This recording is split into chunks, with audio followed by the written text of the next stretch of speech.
Prattville, Alabama woman is in custody after allegedly stealing catalytic converters from vehicles. The incident occurred on the 12th of July, outside a business where cars were parked, in the 4500 block of Highway 14 in Millbrook. A person contacted the authorities to report that he had seen a woman stealing catalytic converters, which attract a high price on the black market due to containing precious metals. He tried approaching the woman, but she abandoned a mower she was driving and fled to a nearby pickup truck. She was then seen heading east down Highway 14. A description of the suspect and details of her vehicle were provided to the police. A suspect wasn't located at the time, but an investigation into the matter was launched. The authorities found at least 24 vehicles in the area that had their catalytic converters removed, and 46-year-old Angela Wall was identified as a suspect. On the 16th of July, Millbrook police were notified that Wall was in custody of law enforcement, having been arrested for an outstanding warrant in Otago County. Wall was taken to the Elmore County Jail, where she remains under a $60,000 bond and is charged with breaking and entering 4 vehicles, but the authorities expect further charges will be imposed as the investigation continues. A couple have been arrested and charged with using a minor to steal items from Walmart. The theft occurred on the 15th of July at a store located in Commerce Drive in Mullins, South Carolina. It involved 39-year-old Cody Forward and 40-year-old Nina Travis, both of Gallivant's Ferry. Cody used a 10-year-old child to push a shopping trolley with an air conditioner on it out the store without paying for it.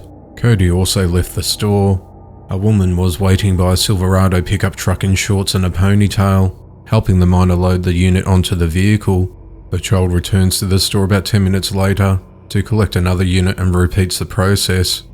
When Cody returned to the store, the authorities were contacted and he was arrested. Cody admitted to shoplifting the air conditioners as well as other items. Nina was spotted inside the pickup and was also arrested. Both were taken into custody in the Marion County Jail and faced charges of shoplifting and contributing to the delinquency of a minor.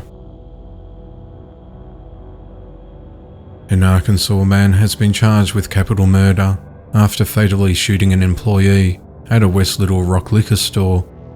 The incident occurred at 5 p.m. on Saturday the 17th of July, when the authorities received reports of gunfire to the Westside Wine and Spirits store located at 9120 North Rodney Parham Road. When first responders arrived, they found 60-year-old store worker Daniel Donahue, who had been shot and was later pronounced dead. The suspect, identified as 34-year-old Patrick Brown, fled the scene and barricaded himself in a unit at Meredith Court Apartments, just off Reservoir Road. The SWAT team was called to his home, and after a standoff, he surrendered to the authorities in the early hours of Sunday morning. Patrick is held in custody at the Pulaski County Jail, and he's been charged with capital murder. A man has been arrested and is facing multiple charges after chasing 2 kids on their bikes with his pickup truck through a park, almost running one of them over. The incident occurred around 9 p.m. on Friday night, on the 9th of July, at the Burley Skate Park on Norman Avenue in Burley, Idaho. It all started when 11-year-old Nathaniel Wallace was riding a bike with his friend TJ when he accidentally hit another child who was with a group of kids. That group of children and TJ swore at each other.